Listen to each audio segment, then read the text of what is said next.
Welcome to football Alchemist. അപ്പോൾ നമുക്ക് discuss ചെയ്യാനുള്ളത് ഹ്യൂഗോ എക്കിറ്റിക്കനെ കുറിച്ചാണ്. അപ്പോൾ നിലവിൽ അലസാൻഡർ ഇസാക്ക് എന്ന് പറയുന്ന സ്വീഡിഷ് പ്ലെയറിന് ലോകത്തുള്ള ഡിമാൻഡ് നമുക്കറിയാം. ആൾ നിലവിൽ വേൾഡിലെ ബെസ്റ്റ് സ്ട്രൈക്കറാണ്. ആളുടെ സ്ട്രൈക്കിംഗ് എബിലിറ്റി, ആളുടെ ഡ്രിബ്ലിങ്, ടൈറ്റ് സ്പേസിൽ ആളെടുക്കുന്ന പണി എല്ലാം ബ്രില്യൻ്റ് ആണ്. ഭയങ്കര ബ്രില്യൻ്റ് ആയിട്ടുള്ള സ്ട്രൈക്കറാണ് ഇസാക്ക്. ആളുടെ ഓഫ് ദ ബോൾ മൂവ്മെൻ്റ് ഒക്കെ ഭയങ്കര അടിപൊളിയാണ്. അപ്പം അതേപോലത്തെ വേറൊരു സ്ട്രൈക്കർ ഉണ്ടെങ്കിലോ, ഒരു 22 വയസ്സുകാരൻ, ഒരു ഫ്രഞ്ചുകാരൻ. അപ്പം അങ്ങനെ നമുക്ക് പറയാൻ പറ്റുന്ന ഒരാളാണ് ഹ്യൂഗോ എക്കിറ്റിക്കെ. അതായത് correct Ekitike is equal to Isak എന്നല്ല, ഒരു ഇസാക്ക് എന്ന് പറഞ്ഞു കഴിഞ്ഞാൽ എക്കിറ്റിക്കെ എന്ന് പറഞ്ഞു കഴിഞ്ഞാൽ ഒരു മിനി ഇസാക്ക് എന്ന് നമുക്ക് പറയാം. അതായത് ഇസാക്കിൻ്റെ അതേ കൈൻഡ് ഓഫ് ഒരു സ്റ്റൈൽ ഓഫ് പ്ലേ ഉള്ള ഒരു പ്ലെയർ, എന്നാൽ ഹ്യൂജ് സീലിംഗ് ഉള്ള ഒരു പ്ലെയർ. യൂറോപ്പിലെ ബിഗ് ക്ലബ്സ് ഒക്കെ ഓൾറെഡി നോട്ടമിട്ടിട്ടുള്ള ഒരു പ്ലെയർ ആയിട്ട് എക്കിറ്റിക്കെ മാറിയിട്ടുണ്ട് എന്നുള്ളതാണ്. ലേറ്റസ്റ്റ് റിപ്പോർട്ടുകൾ പ്രകാരം, പ്ലെറ്റൻബർഗ് ഒക്കെ റിപ്പോർട്ട് ചെയ്യുന്ന പ്രകാരം മാഞ്ചസ്റ്റർ യുണൈറ്റഡിൻ്റെ റഡാറിൽ ആളുണ്ട് എന്നുള്ള. അപ്പം വൈ നോട്ട്, മാഞ്ചസ്റ്റർ യുണൈറ്റഡിന് പറ്റിയൊരു സൈനിങ് ആവും എന്നൊക്കെയാണ് എനിക്ക് തോന്നുന്നത്. ഇൻ കേസ് അവർ ടാർഗറ്റ് ചെയ്യുകയാണെങ്കിൽ. അത് അവരുടെ ഏറ്റവും പ്രയോറിറ്റി സൈനിങ് ആളല്ല, പക്ഷേ അവരുടെ ലിസ്റ്റിലുണ്ട്. സോ ആ ലിസ്റ്റിലൊക്കെ വരാൻ പറ്റുന്ന ക്വാളിറ്റി ഉള്ള ഒരു പ്ലെയർ തന്നെയാണ്. പിന്നെന്ന് പറഞ്ഞു കഴിഞ്ഞാൽ എക്കിറ്റിക്കേനെ എല്ലാവരിലേക്കും അട്രാക്റ്റ് ചെയ്യിക്കുന്ന മറ്റൊരു സംഗതി, ആൾക്ക് ഇത്തിരി ചീപ്പർ ഓപ്ഷനാണെന്നുള്ളതാണ്. അപ്പോൾ ഇസാക്കിനെ നഷ്ടപ്പെട്ടു. ഇസാക്കിനെ എടുക്കാൻ പറ്റാത്തവർക്ക്, അല്ലെങ്കിൽ സെസ്കോനെ അഫോർഡ് ചെയ്യാൻ പറ്റാത്തവർക്ക് ട്രൈ ചെയ്യാൻ പറ്റുന്ന ഒരു ഓപ്ഷനാണ് നമ്മുടെ ഹ്യൂഗോ എക്കിറ്റിക്കെ എന്ന് പറയുന്ന പ്ലെയർ. ആൾ നിലവിൽ കളിച്ചുകൊണ്ടിരിക്കുന്നത് ജർമ്മൻ ക്ലബ്ബായിട്ടുള്ള ഐൻട്രാക്ട് ഫ്രാങ്ക്ഫർട്ടിന് വേണ്ടിയിട്ടാണ്. അതിനു മുമ്പ് ഫ്രഞ്ച് ക്ലബ്ബായിട്ടുള്ള റൈംസിൽ കളിച്ചിട്ടുണ്ട്. അവിടുന്ന് PSG വലിയ ഹോപ്പോടെയാണ് ആളെത്തൊക്കെ ചെയ്യുന്നത്. പിന്നീട് PSG അങ്ങനെ അങ്ങോട്ട് വർക്കൗട്ട് ആയില്ല.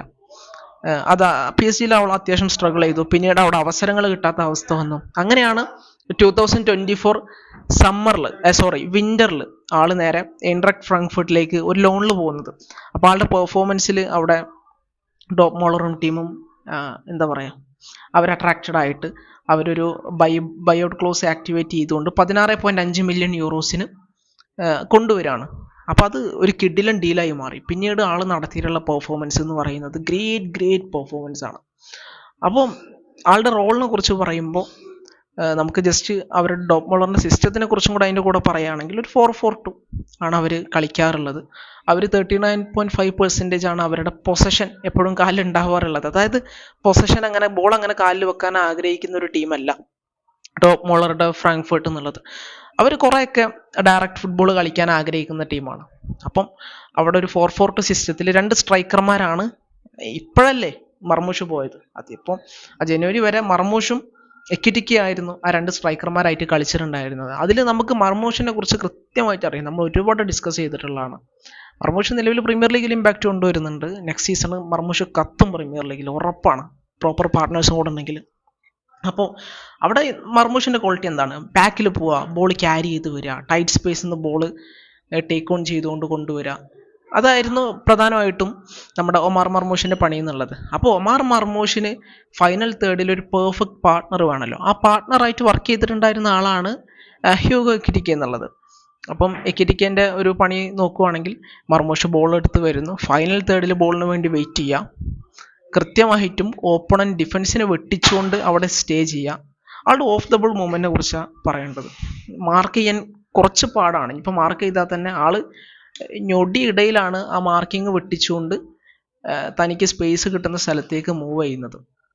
അതിപ്പോൾ നിങ്ങൾ ആളുടെ ഫുൾ മാച്ച് കണ്ടിട്ടുണ്ടെങ്കിൽ നിങ്ങൾക്ക് അറിയാൻ വേണ്ടി പറ്റും. അല്ലെങ്കിൽ നിങ്ങൾ ഹൈലൈറ്റ്സ് എടുത്ത് നോക്കാം. ആളുടെ പ്ലെയർ ഹൈലൈറ്റ്സ് അല്ല, ടീമിൻ്റെ ഹൈലൈറ്റ്സ് എടുത്ത് നോക്കാം. അപ്പോൾ അത് തന്നെ ആളുടെ മൂവ്മെൻറ്റ്സ് നിങ്ങളൊന്ന് ശ്രദ്ധിക്കുക. 11 നമ്പർ എക്കിറ്റിക്കേൻ്റെ മൂവ്മെൻറ്റ്സ് ജസ്റ്റ് ശ്രദ്ധിക്കുക. Of the ball movements brilliant ആണ്. ആൾ ബോൾ തൊടുന്നുണ്ടായിരിക്കില്ല, പക്ഷേ ആൾ എങ്ങനെ സ്പേസ് അവിടെ ഫൈൻഡ് ചെയ്യുന്നു കളിക്കാൻ വേണ്ടിയിട്ട്. ചിലപ്പം സാധാരണങ്ങൾ ആളൊരു പാസിലൂടെ ഫൈൻഡ് ചെയ്തോളണമെന്നില്ല, പക്ഷേ ആളുടെ മൂവ്മെൻറ്റ്സ് കാര്യങ്ങൾ വേൾഡ് ക്ലാസ് ആണ് ശരിക്കും പറഞ്ഞു കഴിഞ്ഞാൽ. അത് എന്താ പറയുക, ഒരു വലിയ പോസിറ്റീവായിട്ടാണ് പേഴ്സണലി എനിക്ക് തോന്നിയിട്ടുള്ളത്. ഓഫ് ദ ബോൾ മൂവ്മെൻറ്റ് അതിപ്പോൾ വേണ്ട ഒരു ഇമ്പോർട്ടൻറ്റ് ക്വാളിറ്റിയാണ്. അത് ആളിൽ പക്കയായിട്ട് പേഴ്സണലി എനിക്ക് തോന്നുന്നുണ്ട്. പിന്നെ ഡ്രിബ്ലിങ്ങിൻ്റെ കാര്യത്തിലേക്ക് വരുന്ന സമയത്ത് ആളുടെ വൺ ഓഫ് ദി ബെസ്റ്റ് ക്വാളിറ്റിയാണ് ഡ്രിബ്ലിങ്. ആൾ സ്ട്രൈക്കറായിട്ട് മാത്രമല്ല, ആൾ ലെഫ്റ്റ് വിങ്ങിനും കളിക്കാൻ പറ്റുന്ന ആളാണ്. അപ്പം ലെഫ്റ്റിൽ നിന്നും ബോൾ എടുത്ത് ഓപ്പണൻസിനെ ടേക്ക് ഓൺ ചെയ്തിട്ട് വരാൻ പറ്റുന്ന ഒരു പ്ലെയറാണ്. അതായത് ജസ്റ്റ് ആ ഒരു ഡയറക്റ്റ് ഫുട്ബോളിൽ കൗണ്ടർ ചെയ്യുന്ന സമയത്ത് ജസ്റ്റ് ടേക്ക് ഓൺ ചെയ്യാൻ പറ്റും എന്ന് മാത്രമല്ല, അതിനപ്പുറം എന്താ പറയുക, ടൈറ്റ് സ്പേസ് ഒന്നും നന്നായിട്ട് ഡ്രിബിൾ ചെയ്യാനൊക്കെ പറ്റുന്ന ഒരു പ്ലെയറാണ് എക്കിറ്റിക്ക്. അപ്പോൾ ഞാൻ അതൊക്കെ പറയുമ്പോൾ എക്കിറ്റിക്ക് ഒരു ടോപ്പ് അങ്ങനെയല്ല പറയുന്നത്. എക്കിറ്റിക്ക് ഹാവ് ദ പൊട്ടൻഷ്യൽ. ബാക്കി ഇനി എന്താ പറയുക, ഇങ്ങനെ തേച്ച് മിനുക്കി എടുക്കേണ്ട സംഗതികളാണ്.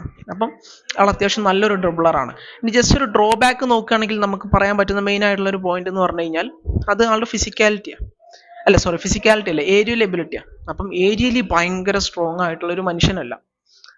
നമ്മളിപ്പം സ്റ്റാറ്റ് നോക്കുകയാണെങ്കിൽ ആളുടെ ഇതുവരെയുള്ള കരിയറിൽ ആള് 40% ഓഫ് ഫീൽഡ് ഡ്യൂൽസ് വിൻ ചെയ്തിട്ടുണ്ട്. അത്ര മോശം സ്റ്റാറ്റ് ഒന്നുമല്ല. പക്ഷേ ഇത്രയും ടോൾ ആയിട്ടുള്ള ഒരു പ്ലെയർ സ്ട്രൈക്കറായി വരുന്ന സമയത്ത്, എസ്പെഷ്യലി ഇൻ മോഡേൺ സിസ്റ്റംസ്, അവിടെ കുറച്ച് ഏരിയൽ സംഭവങ്ങളും കൂടി ടീംസ് ഡിമാൻഡ് ചെയ്യും. അപ്പോൾ അത് എക്കിറ്റിക്ക് നിലവിൽ അത്രക്ക് കാണാനില്ല. പക്ഷേ ഡെഫിനറ്റ്ലി 22 വയസ്സുള്ള പ്ലെയർ, അതൊക്കെ ഇമ്പ്രൂവ് ചെയ്ത് എടുക്കാവുന്ന കാര്യമുള്ളൂ. അപ്പം അതാണ് എക്കിറ്റിക്കിനെ കുറിച്ച് അങ്ങനെ ജസ്റ്റ് പറയാനുള്ളത്. പിന്നെ നമ്മൾ നോക്കുകയാണെങ്കിൽ ആൾക്ക്, ഞാൻ പറഞ്ഞല്ലോ, ആൾ ആ ഒരു ഫിസിക്കൽ സ്റ്റാറ്റൂർ ഉണ്ടല്ലോ, 1.91 മീറ്റർ ആണ് ആളുടെ ഹൈറ്റ് എന്ന് പറയുന്നത്. അപ്പം അത് ആൾക്ക് ഈ കൗണ്ടർ ചെയ്യുന്ന സമയത്തൊക്കെ ഭയങ്കര അഡ്വാൻറ്റേജാണ്. അത് നിങ്ങൾക്ക് വീഡിയോ കണ്ടാൽ മനസ്സിലാവും. സെൻട്രൽ ഏരിയാസിൽ നിന്നൊക്കെ ബോൾ എടുത്താൽ ഡയറക്റ്റ് അറ്റാക്കിൻ്റെ സമയത്ത് ക്യാരി ചെയ്ത് വരുന്ന സമയത്ത് എന്താ പറയുക, ആൾക്ക് തൻ്റെ ആ ഹൈറ്റ് കൃത്യമായിട്ട് യൂസ് ചെയ്തിട്ട് ഡിഫൻസിനെ ഷീൽഡ് ചെയ്യാനും കാര്യങ്ങളൊക്കെ പറ്റുന്നുണ്ട്. ഇപ്പം ശരിക്കും ഒമാർ മർമൂഷ് പോയതിൻ്റെ ശേഷമാണ് ഈ പ്രോപ്പർ ബോൾ എടുത്ത് ഷീൽഡ് ചെയ്യുക അങ്ങനത്തെ പരിപാടിയൊക്കെ അവിടെ ഈ ചങ്ങായി തുടങ്ങിയിട്ടുള്ളത്. ഐ മീൻ അറ്റാക്സ് വരുന്ന സമയത്ത് ഡിഫൻസിനെ ഷീൽഡ് ചെയ്തിട്ട് അവിടെ ഇപ്പം വേറൊരു അറ്റാക്ക് മിഡ്ഫീൽഡർ ഉണ്ട്, പേര് ഞാൻ മറന്നുപോയി, ഹ്യൂഗോ ലോർസൺ ആണ് തോന്നുന്നു. ഹ്യൂഗോ ലോർസൺ.